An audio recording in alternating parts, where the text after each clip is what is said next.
Olá, meus queridos, tudo bem?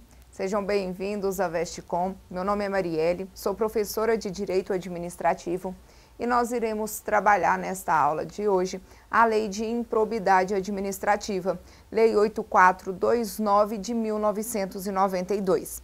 Vejam, é importante a gente entender o que significa improbidade hoje dentro do ordenamento. Quem é que pratica atos de improbidade? Quais serão as sanções aplicadas àqueles que vierem a praticar estes atos de improbidade?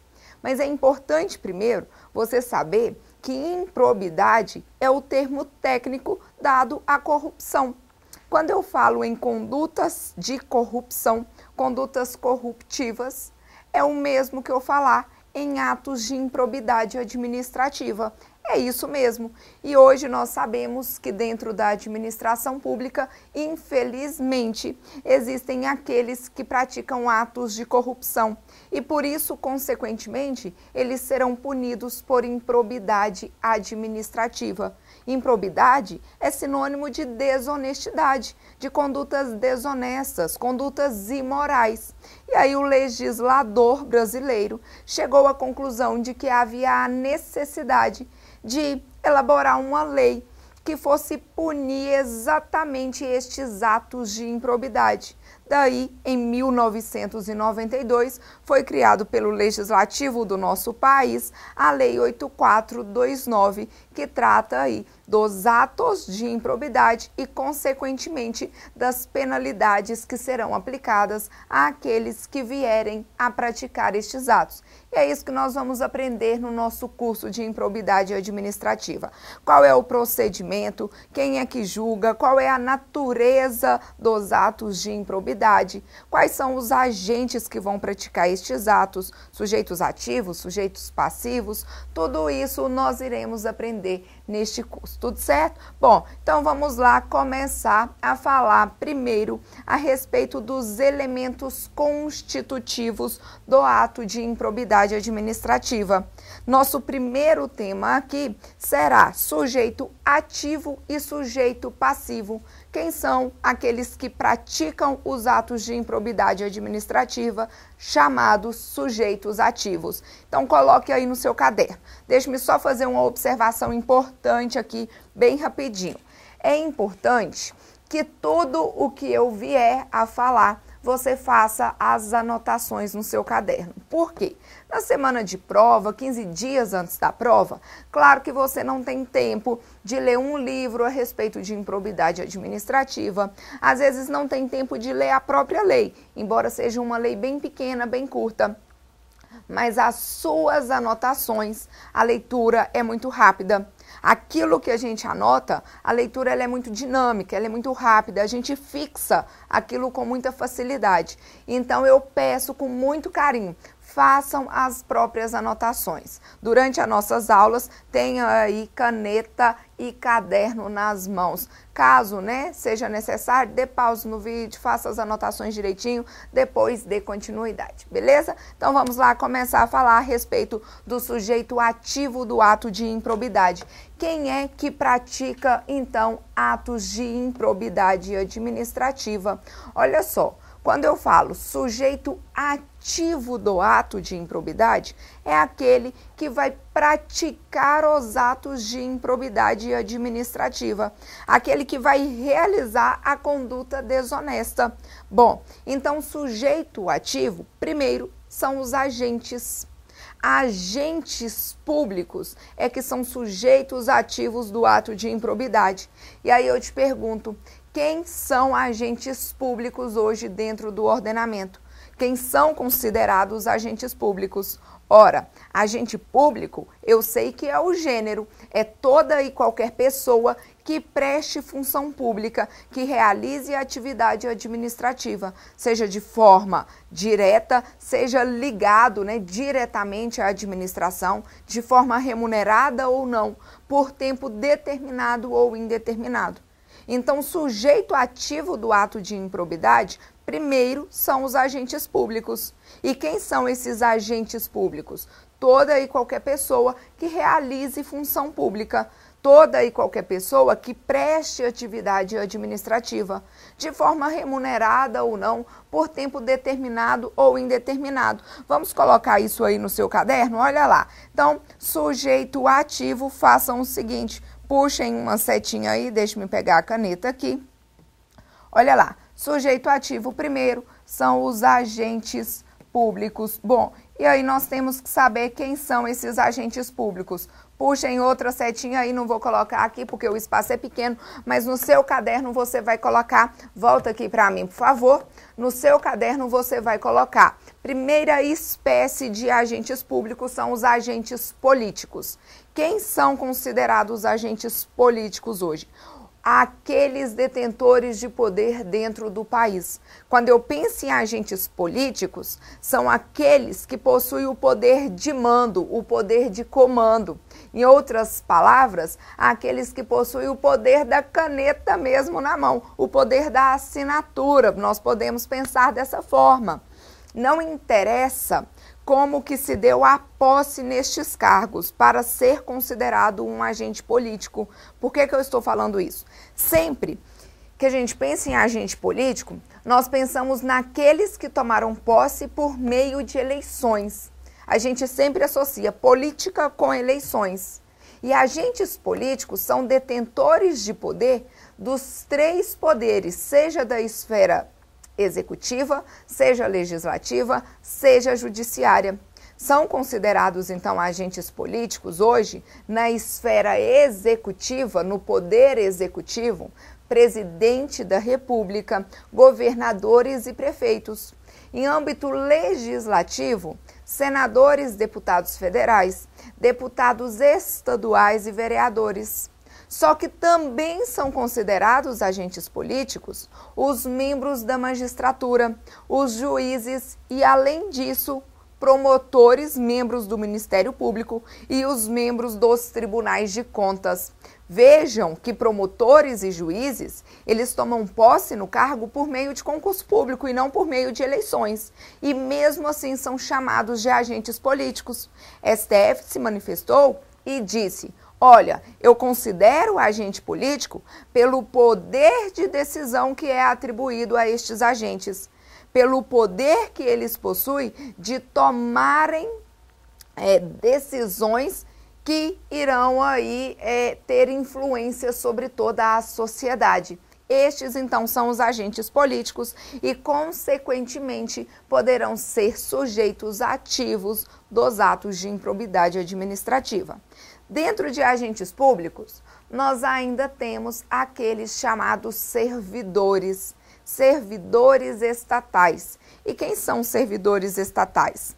Toda e qualquer pessoa que preste concurso público para trabalhar dentro da administração, seja ela direta ou indireta. Vamos lá? Coloquem isso aí no caderno de vocês. Olha lá. Nós sabemos que hoje a administração, deixe-me pegar aqui a caneta novamente, nós sabemos que hoje a administração, ela é composta por administração direta e por administração indireta. Sabendo que aqui dentro da administração direta nós temos União, Estados, Distrito Federal e municípios.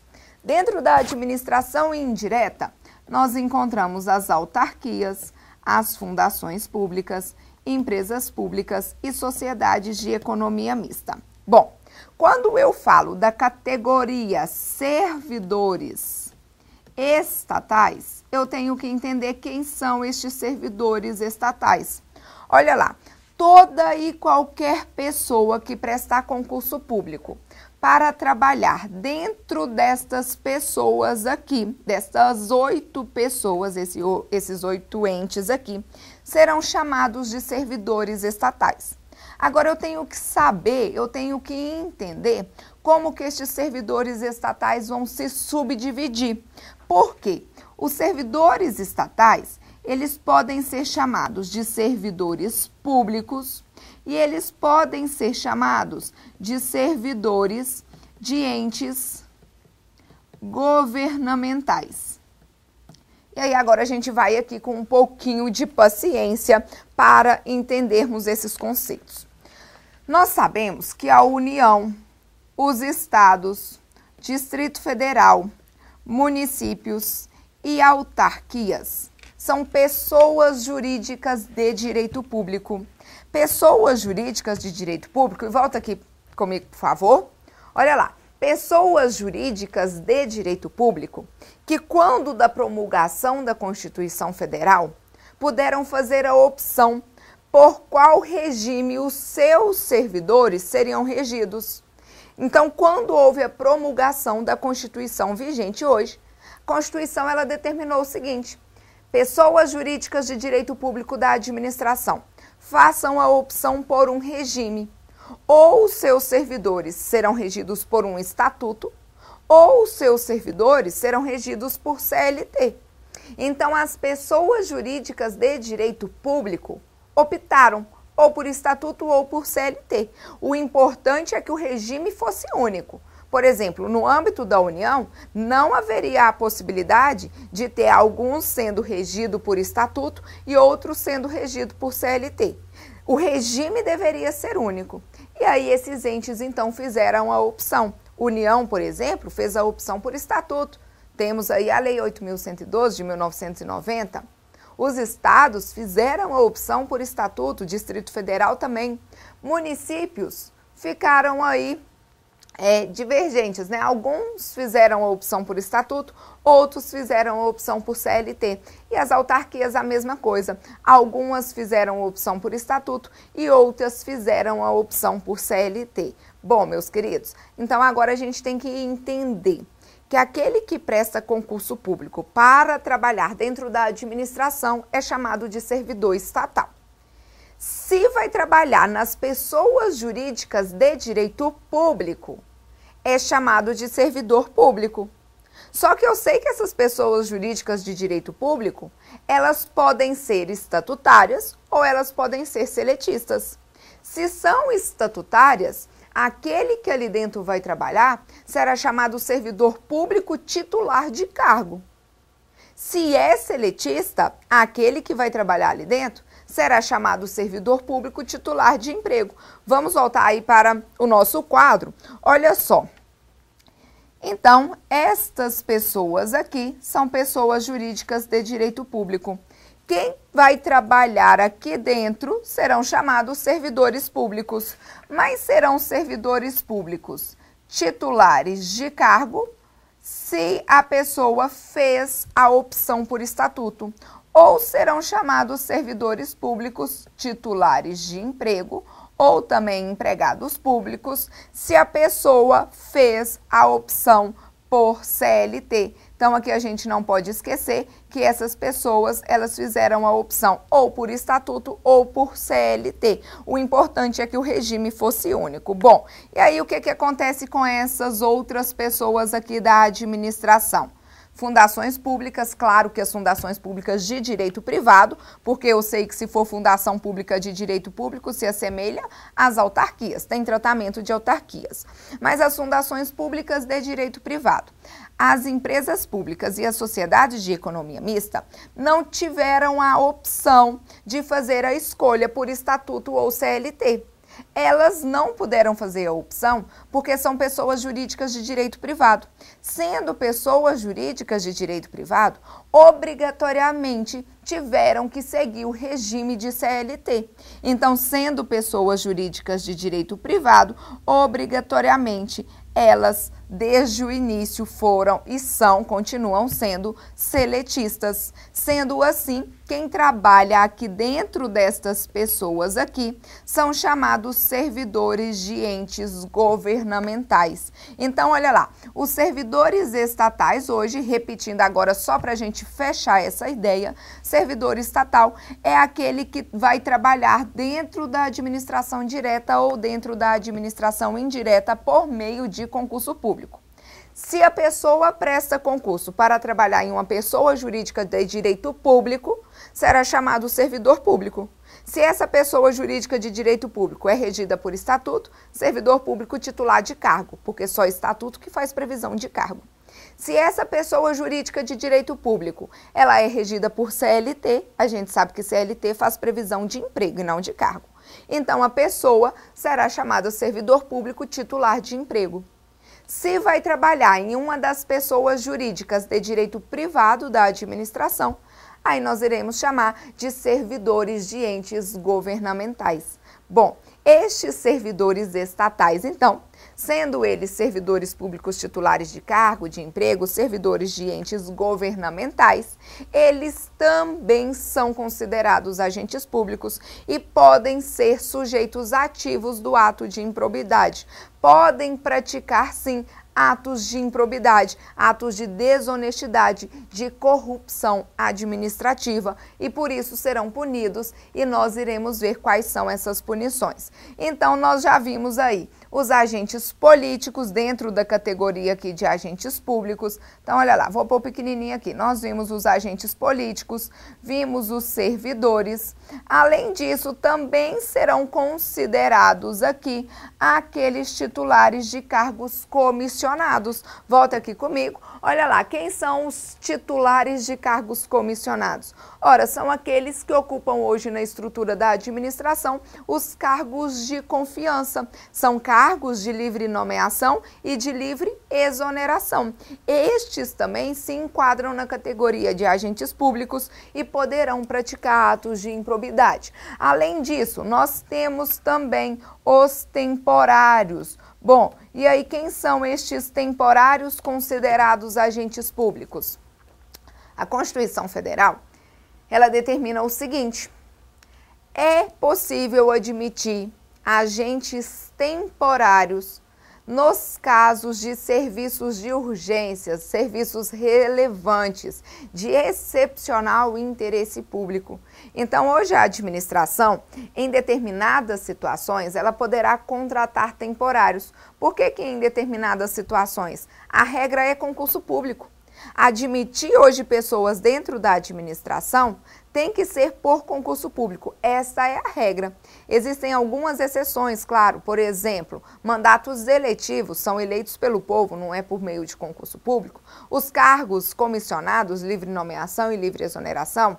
E além disso, existem também os temporários, que vão para a administração não por meio de concurso público, mas por meio de contrato. A Constituição, ela permitiu essa situação para regularizar situações excepcionais, situações de emergência, de calamidade. O problema é que a administração, ela desvirtua esta finalidade.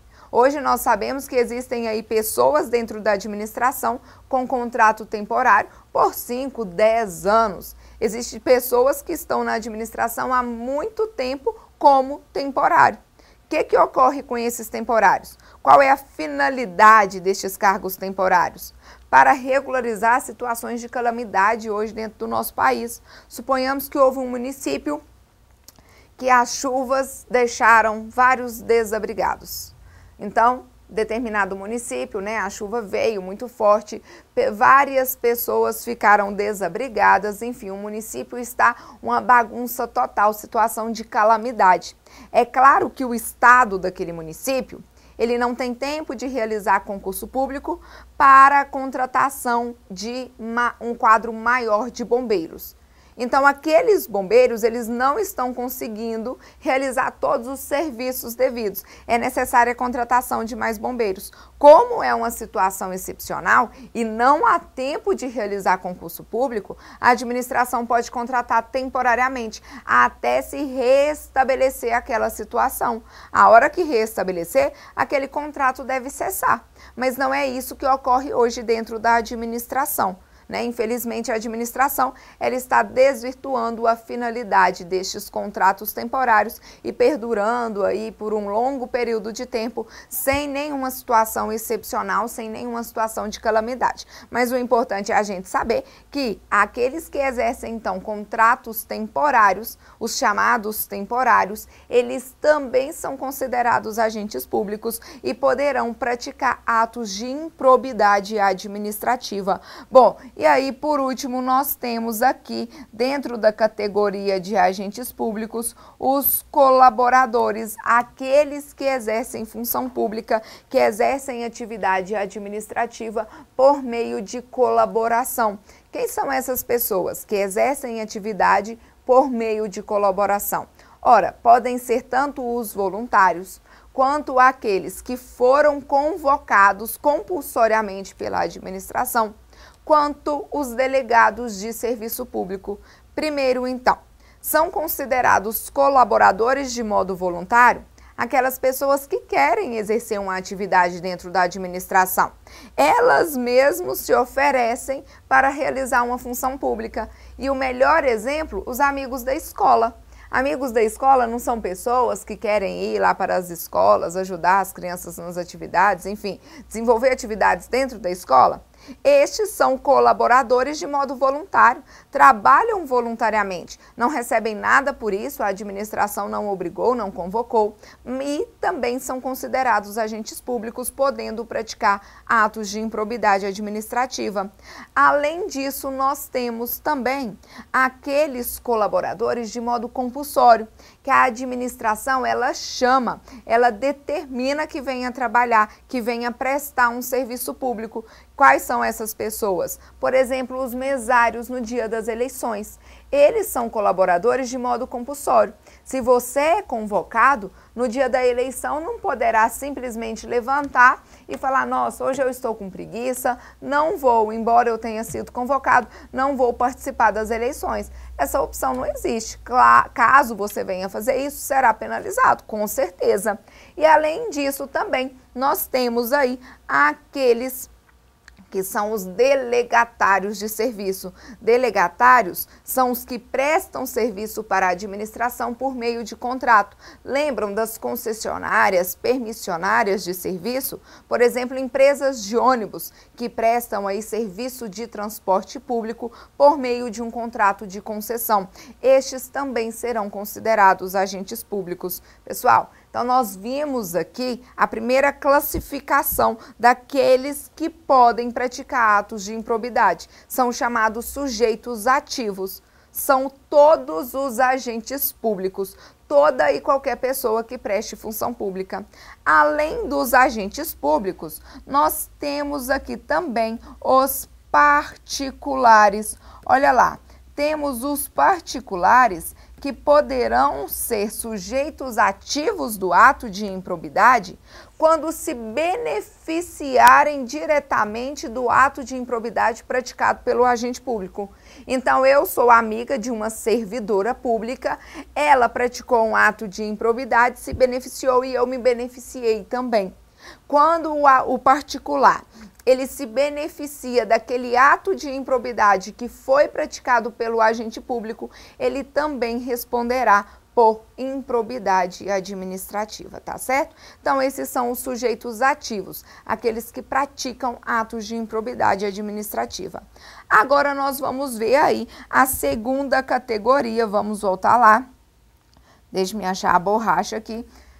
Olha lá, agora nós vamos ver aí a segunda categoria hoje da nossa aula, que são os sujeitos passivos. Bom, deixa eu voltar aqui para a caneta. Sujeito passivo do ato de improbidade. Volta aqui comigo. Quem é que sofre as consequências do ato de improbidade administrativa? Quando eu falo que o sujeito ativo é aquele que pratica, significa que alguém vai sofrer as consequências daquele ato praticado. E aí eu chego no sujeito passivo. Então, o sujeito passivo é o que sofre as consequências do ato de improbidade administrativa.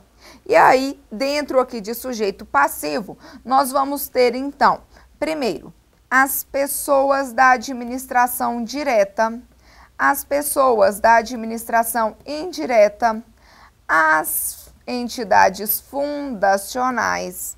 Além disso, nós temos territórios e nós temos também algumas entidades aqui que eu irei falar com vocês. Então, olha lá, pessoas da administração direta, administração indireta, entidades fundacionais, territórios e algumas entidades específicas e peculiares que nós iremos tratar.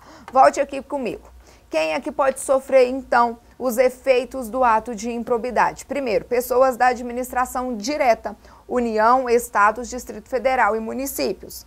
Além disso, as pessoas da administração indireta, que são as autarquias, fundações públicas, empresas públicas e sociedades de economia mista. Isso aí nós já sabemos quem são os membros, os entes da administração direta e administração indireta.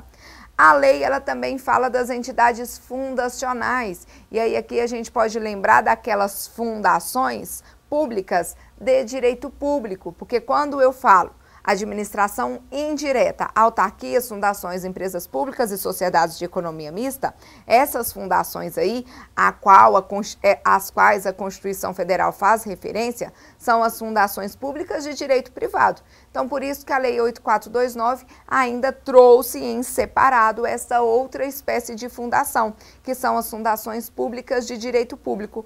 Os territórios também, de acordo com a lei, mas nós sabemos que hoje não existem mais territórios.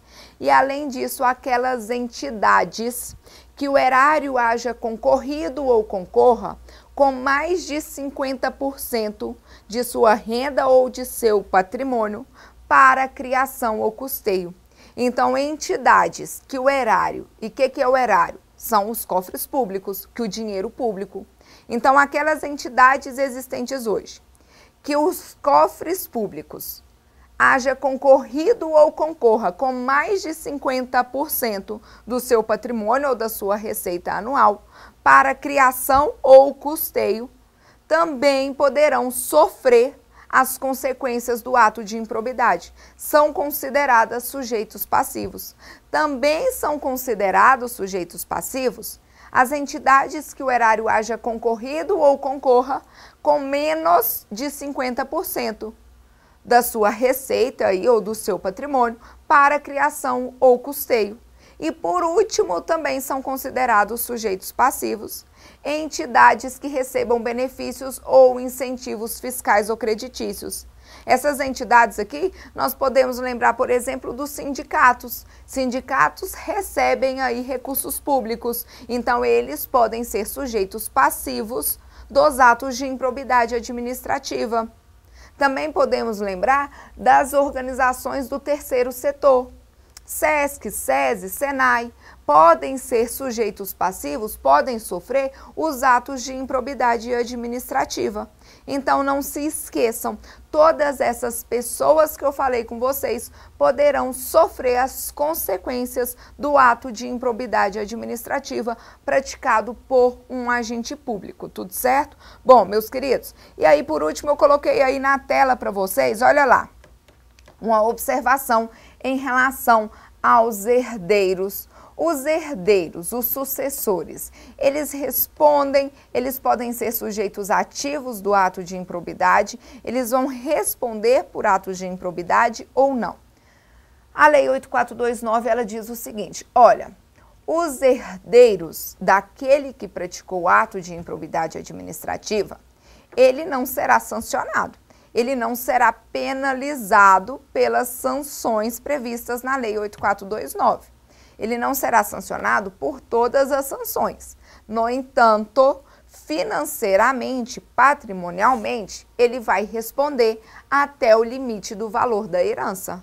Então, suponhamos que o meu pai, ele fosse um servidor público, tivesse desviado recursos públicos e veio a falecer.